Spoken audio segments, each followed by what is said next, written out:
Hello everyone, my name is Shubhangi and you are watching my channel Glow with Shubhangi. So let's get started. Hello everyone, welcome to my channel Glow with शुभांगीमध्ये तुमचं सगळ्यांचं स्वागत आहे. तर आज आपण बघणार आहोत डमीच्या हेअर्सना रिपेअर कसं करायचं आहे. जर तुम्ही डमीवरती खूप सारं स्टायलिंग करत असाल आणि मशिनरीचं यूज करत असाल आणि त्याच्यामुळे जर तुमच्या डमीचे हेअर्स खराब झाले असतील किंवा फार गुंता झालेला असेल तर तो कसा सॉल्व्ह करायचा आहे आणि त्याचे हेअर्स पूर्वीसारखे कसे स्मूथ करायचे आहेत ते आपण बघणार आहोत. जर तुम्हाला तुमच्या ओरिजिनल केसांना सुद्धा जर हाच प्रॉब्लेम असेल तर हीच टेक्निक वापरून तुम्ही तुमच्या केसांना सुद्धा सुंदर आणि इव्हन बनवू शकताय. चला तर मग स्टार्ट करूया. ओके, तर तुम्ही बघू शकताय ह्याचे हेअर्स एकदम डॅमेज झालेले आहेत कारण ह्याच्यावरती कर्ल केलेले होते. फक्त लेन्थला खाली शेंड्यांना मी कर्ल्स केलेले होते, त्याच्यामुळे फार गुंता झालेला आहे.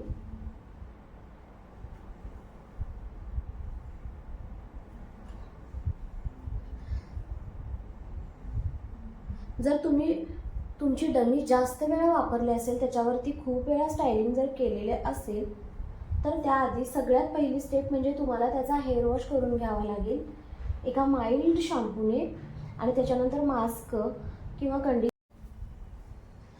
मी ह्याच्यावरती कर्ल केलेले होते, त्यामुळे तुम्ही बघू शकता हेअर किती डॅमेज झालेले आहेत.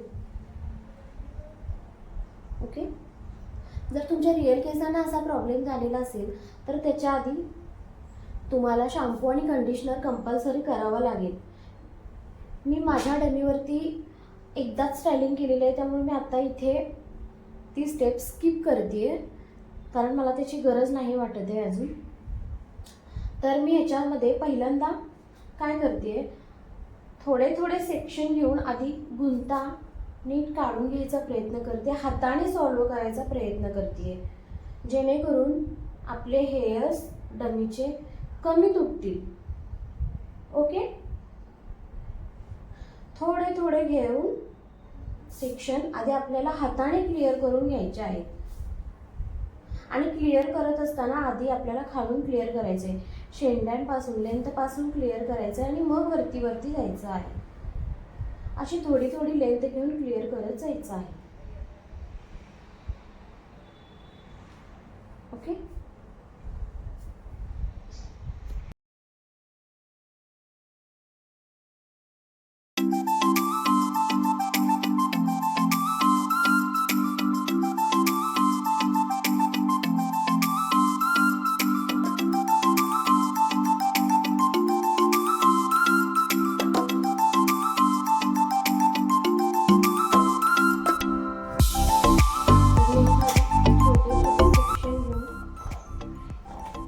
फ्रंट आधी क्लिअर करून घेते एकदम हलक्या हाताने,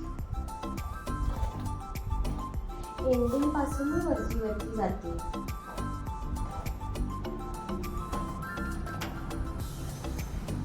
ओके, हे बघा.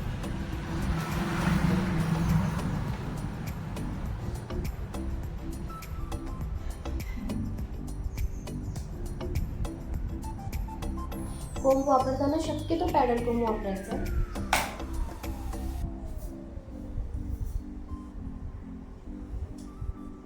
अशाच पद्धतीने मी छोटे छोटे भाग घेऊन सगळे करून घेते.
इथे मी लेंथपासून स्टार्ट करते आहे हेअर्स क्लिअर करायला.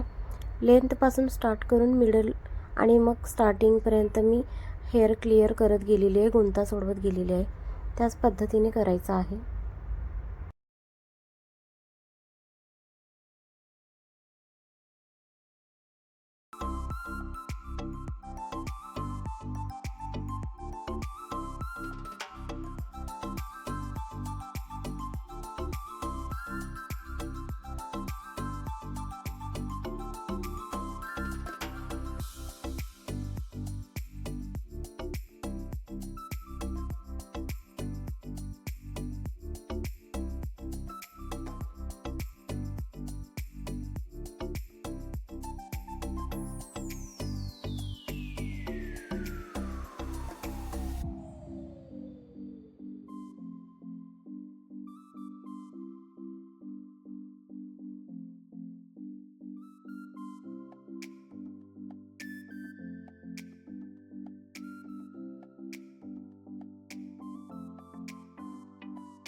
अशाच इन्फॉर्मेटिव्ह व्हिडिओज पाहण्यासाठी लाईक करा अँड शेअर करा अँड सबस्क्राईब करा. थँक्यू.